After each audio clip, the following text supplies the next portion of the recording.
পড়াশোনা করতে করতে কি প্রফেশনাল দিকে ঝোঁকা যায়? 100% ঝোঁকা যায়। পড়াশোনা হচ্ছে এমন একটা জিনিস যার সাথে যুক্ত করে তুমি এভরিথিং করতে পারো।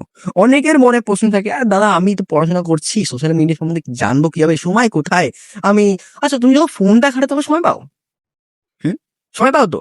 যখন তুমি খাওয়া-দাওয়া করছো, সময় পাচ্ছ তো? যখন তুমি ফালতু ঘুমাচ্ছ, ৬ ঘন্টার জায়গায় ৮ ঘন্টা ১০ ঘন্টা ঘুমাচ্ছ, সময় পাচ্ছ তো?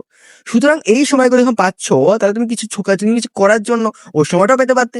ফালতু এক্সকিউজ দাও, বন্ধ করে দাও, এখন থেকে লেগে পড়ো। আমি অ্যান্সার আজকে দিয়ে দিলাম। 2026 যার কাছে টাকা নেই, তার লাইফে, সমাজে, পরিবারে কোনো জায়গাতেই তার রেসপেক্ট নেই। সবটাই ভালো করে জানো। বেকারত্বের হালও দেখতে পাচ্ছ। তবুও আমরা সেই ভুলগুলো করছি, যেই ভুলগুলো আমাদের আগে শোধরানো উচিত ছিল, শোধরাইনি, আজও শোধরাচ্ছি না। তার জন্য ভবিষ্যতে আমাদের লাইফ আরো খারাপ হতে চলেছে। ইউ ডোন্ট নো যে আজকে তুমি যেই পরিস্থিতিতে আছো, ভবিষ্যতে আরো খারাপ হবে। প্রফেশনের দিকে যদি তুমি এখন থেকে না ঝোঁকো, তাহলে কিন্তু তোমার ভবিষ্যৎ এমন হতে চলেছে, ৩৫-৩৬ বছরে বিয়ে করবে, ৪০ বছরে বাচ্চা-কাচ্চা হবে, ৫০ বছরে মারা যাবে তুমি। That is the reality.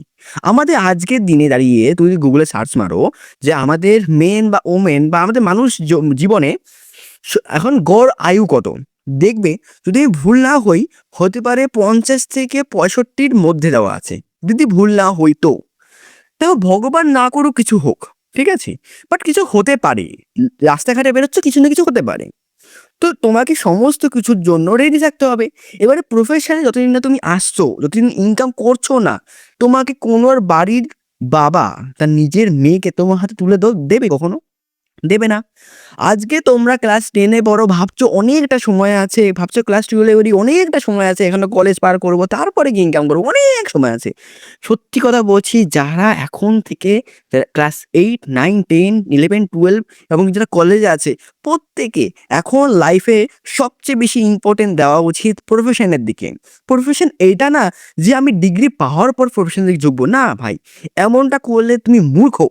একদম সোজা কথা, বাংলা কচি ভাষায় মূর্খ। বিকজ প্রফেশন মানে এইটা না যে আমাকে অনেক বেশি ডিগ্রি নিতে হবে, অনেক বেশি কিছু জানতে হবে, তারপরে আমি প্রফেশনের দিকে ঝুঁকতে পারবো। বাজে কথা কম বলো। আজকে 2026 সরকারি কিছু আছে? কিচ্ছু নেই। তো মানুষজন সরকারি চাকরির প্রতি ঝোঁকার খুব, খুব, খুব চেষ্টা করছে। বাট সরকারি কিছু নেই। তো সরকারি কিছু নেই মানে তোমার ডিগ্রির কোনো মূল্য নেই। বেসরকারিতে কি দেখে জানো? ডিগ্রি দেখে। আই নো ডিগ্রি দেখে, বাট সে স্কিল দেখে। অনেকে প্রশ্ন, স্কিল কিভাবে জেনারেট করবো? স্কিল কিভাবে হবে? স্কিল সেভাবে হবে, ধরো তুমি আজকে সোশ্যাল মিডিয়াতে আসলে না, ঠিক আছে? তুমি থাম্বনেল বানানো শিখলে না, ইমেজ জেনারেশন করা একটু শিখেছো, এআই কে ইউজ করা শিখেছো। এবার আচমকা ধরো তুমি কোনো ক্লায়েন্ট পেলে, তো সে বললো যে তুমি আমার জন্য একটা অ্যাডভার্টাইজমেন্ট করবো, তার জন্য তুমি একটা ইমেজ জেনারেট করে দাও এআই দিয়ে। তুমি এমন সুন্দর করে দিলে যাতে কি হলো, সে মন্ত্রমুগ্ধ হয়ে গেল। ঠিক আছে? এবারে তুমি এখান থেকে আস্তে, আস্তে ক্লায়েন্ট পাওয়া শুরু করবে। That is my opinion. Because আমি এভাবে প্রচুর ক্লায়েন্ট পেয়েছি। ঘেমে যাচ্ছি, এই ঘরটা না খুব গরম। আর এখানে ফ্যান চলছে, আসতে দিতে হয়েছে কেন, অডিও ঠিক করে আসবেন তার জন্য। সো এটা সাইড করি। তো সুতরাং প্রফেশনের দিকে এখন থেকে ঝোঁকা হচ্ছে 100%, তোমার বুঝতে হবে। এবারে আমি পয়েন্ট করা কিছু কথা তোমাকে তুলে ধরছি। এডুকেশন যদি ভালো করে করি, তাহলে কি আমি কেরিয়ারে লাইফে দাঁড়াতে পারবো? খুব ভালো একটা প্রশ্ন। এটা আমাকে অনেকে প্রশ্ন করেছিল, সেই জন্য আমি বলছি। এডুকেশন ভালো করলেই কেরিয়ারে গ্রো করা যায়? 100% বলবো যে 50-50 চান্স আছে। কেরিয়ারে গ্রো করতে গেলে তোমাকে প্রথমত সাহসী হতে হবে। ঠিক আছে? সাহস না থাকলে তুমি কিছুই করতে পারবে না। এডুকেশন করলে তুমি সাহসী হলে না, ছিঁড়বা তুমি। ঠিক আছে? সরি, একটু ভাষাটা খারাপ করে দিচ্ছি। আচ্ছা, এডুকেশন হতে হবে, এডুকেশন ভালো করলেই ভালো হবে না। তার জন্য স্মার্ট এডুকেশন করতে হবে, স্মার্ট ওয়ার্ক করতে হবে, স্কিল জেনারেট করবে, তাহলে কিন্তু তুমি চাকরি, জব যেটা তুমি চাইছো সেটা তুমি পেতে পারো। কিন্তু হচ্ছে পড়াশোনা করতে করতে কি প্রফেশনাল দিকে ঝোঁকা যায়? 100% ঝোঁকা যায়। পড়াশোনা হচ্ছে এমন একটা জিনিস যার সাথে যুক্ত করে তুমি এভরিথিং করতে পারো। অনেকের মনে প্রশ্ন থাকে, আর দাদা আমি তো পড়াশোনা করছি, সোশ্যাল মিডিয়া সম্বন্ধে জানবো কিভাবে, সময় কোথায়? আমি আচ্ছা, তুমি যখন ফোনটা ঘাঁটো তখন সময় পাও? হুম? সময় পাও তো? যখন তুমি খাওয়া-দাওয়া করছো, সময় পাচ্ছ তো? যখন তুমি ফালতু ঘুমাচ্ছ, ৬ ঘন্টার জায়গায় ৮ ঘন্টা ১০ ঘন্টা ঘুমাচ্ছ, সময় পাচ্ছ তো? সুতরাং এই সময়গুলো যখন পাচ্ছ, তাহলে তুমি কিছু তুমি কিছু করার জন্য ওই সময়টাও পেতে পারতে। ফালতু এক্সকিউজ দাও, বন্ধ করে দাও, এখন থেকে লেগে পড়ো। আমি অ্যান্সার দিয়ে দিলাম। অনেকের প্রশ্ন থাকে, সেটা আমি শেষ করলাম। ছেলেদের লাইফে কতটা এজ থেকে ইনকামের দিকে জোর দেওয়া উচিত। ইয়েস, এটা দ্যাট ইজ ফার্স্ট একটা কোশ্চেন অনেকে জিজ্ঞেস করে থাকে।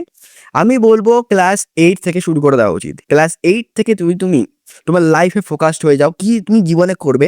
যদি সেটা তুমি বাবা মার উপর ছেড়ে না দিয়ে তুমি যদি নিজের উপর ছেড়ে দাও যে আমি আমার মনের ইচ্ছা আমি প্রকাশ পূর্ণ করবো, সেক্ষেত্রে আমি বলছি ক্লাস 8 থেকে তুমি শুরু করতে পারো। ক্লাস 8 থেকে শুরু করে 12 অবধি ভাস্ট একটা সময়।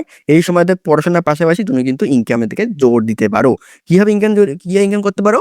ট্রেডিং আছে, সোশ্যাল মিডিয়া আছে, ক্লায়েন্ট ধরা কাজ করতে পারো, বিজনেস ধরতে পারো, বিজনেস করতে পারো। সুতরাং এইসব করতে কোন রকমের এজ লাগে না, শুধু লাগে টাইম, স্মার্ট ওয়ার্ক আর মনের ইচ্ছা বা সাহস, যেটা তুমি বলতে পারো সেটা।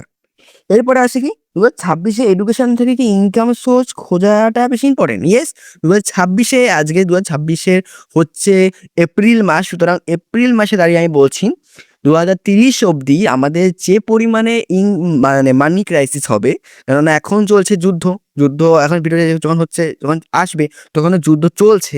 এবার এই মোমেন্টে যদি তোমার কাছে ভাস্ট টাকা থাকে, সুতরাং সেক্ষেত্রে একটা পাওয়ার থেকে যায়, power of motivation, power of বলতে গেলে পাওয়ার অফ এক্সিস্টেন্স থেকে যায়, তাহলে কিন্তু অনেকটা বেশি সুবিধা পাবে অন্যদের তুলনায়। সুতরাং 2030 আগে তুমি যতটা পারো নিজের মধ্যে সেভ করে নাও, নিজের টাকা পয়সা, আর ইনকামের দিকে ঝোঁকো। তাহলে কিন্তু খুব ইম্পর্টেন্ট। যেটা কিন্তু 2026 ইনকামটা কিন্তু বেশি ইম্পর্টেন্ট দেন পড়াশোনা। অনেকে বলে পড়াশোনা না করলে ডিগ্রি হবে না, ডিগ্রি না করলে কাজ পাবো না। বাজে কথা, একদম বাজে কথা, ফাউ কথা, একদম কথা বলবে না। যা বলছি কান দিয়ে শোনো, বিকজ আমার এখানে অনেকটা বছর হয়ে গেছে, আমি এখান থেকে ইনকাম করেছি, সুতরাং জানি আমি পড়াশোনার পাশাপাশি চালিয়েছি, আজ আমি এখানে আছি। ঠিক আছে, ভবিষ্যতে আমি আরো উপরে উঠবো। সুতরাং এক্সকিউজটা বন্ধ করো। লাস্ট কোশ্চেন, আফটার কলেজ যাতে তোমাকে কেউ বেকার বলতে না পারে তার জন্য কি কি করতে হবে, একদম এটা হচ্ছে লাস্ট কোশ্চেন। সবকটা কোশ্চেনের অ্যান্সারও কিন্তু এইটাই হতে পারে। সুতরাং একদম নর্মালি বলছি, এখন থেকে তুমি যেই এজে আছো এখন থেকে কেরিয়ারের প্রতি জোর দাও। তুমি টাইম টেবিল করে নাও। তুমি ভেবে না, টাইম টেবিল পরে আসছি, তুমি ভেবে নাও যে তুমি ফিউচারে কি করবে, মা বাবা কি বলছে তার জন্য যদি তুমি কাজ করতে যাও তাহলে কিন্তু এমন খারাপভাবে জীবনটা শেষ করবে নিজের, যেটা তোমার তো অন্তর আত্মাও বুঝতে পারছে না কি হতে চলেছে। আমি কেন তার একটা উদাহরণ বলি, নিজে শুনবে। একটা ছেলে ছিল, মানে ছেলে তো অনেক আছে, বাট আমার স্যারের খুব চেনাশোনা একজন ছিল, যার সাথে খুব ভালো ফ্রেন্ড সার্কেল। তার যে ছেলে, সে কিন্তু মেডিকেল পাস করার পরে, মেডিকেল পাস, এনআরএস থেকে এমবিবিএস পাস, এবং সেই কলেজেই এমডি করছিল। মানে এমবিবিএস পাওয়াটা খুব টাফ, তার উপরে এমডি করছে। ফাইনাল ইয়ারে গিয়ে প্রেশার নিতে না পেরে জীবনটা শেষ করে দেয়। এইরকম অনেক ছোট ছোট ছেলেমেয়েরা আছে, প্রেশার নিতে না পেরে নিজের জীবনকে শেষ করে দিয়েছে। আমি বলছি না যে সবাই শেষ করে ফেলে, আমি বলছি না যে তাহলে আমি এডুকেশন করবো না, না, এই জিনিসটা বলছি না। যদি তোমার মনে হয় যে তোমার ভেতরে অন্তরাত্মা তোমাকে বলছে অন্য কিছু করতে, বাট তোমার মা বাবা বলছে না তোমাকে এটাই করতে হবে, মেডিকেল যেতে হবে, আইআইটি হতে হবে, সেই সব ক্ষেত্রে বলছি নিজের ক্রাইটেরিয়া ফুলফিল করো। নিজের 40টা বছর সামনে আছে, তার দিকে ধ্যান রেখে কাজ করো। মা বাবা রয়েছে 10 থেকে 15 বছর, তাদের মুখ দেখে যদি কাজ করতে যাও 40টা বছর যা পস্তাবে, সেই পস্তানো কিন্তু তোমার অন্তরাত্মা মাফ করবে না।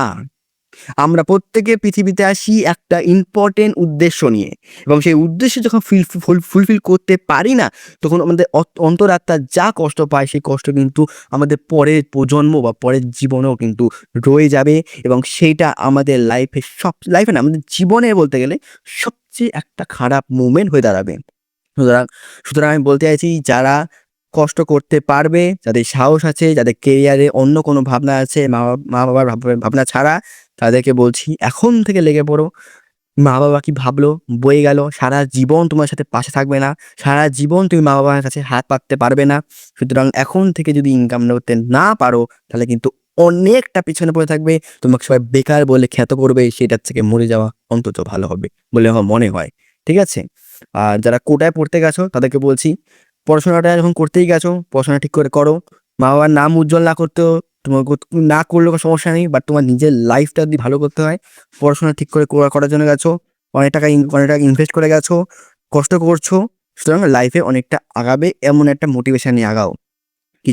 তোমার কিছু হয়ে, ওখান থেকে কিছু একটা হয়ে তোমাকে আসতে হবে, এই না নিজের জীবন শেষ করে আসতে হবে, না, কিছু হয়ে ডাক্তার, ইঞ্জিনিয়ার, ফার্মাসিস্ট, তুমি যা পারো করো, কিন্তু হয়ে আসো। এইটা মাথায় রাখো আমাদের পৃথিবীতে আসার একটা উদ্দেশ্য।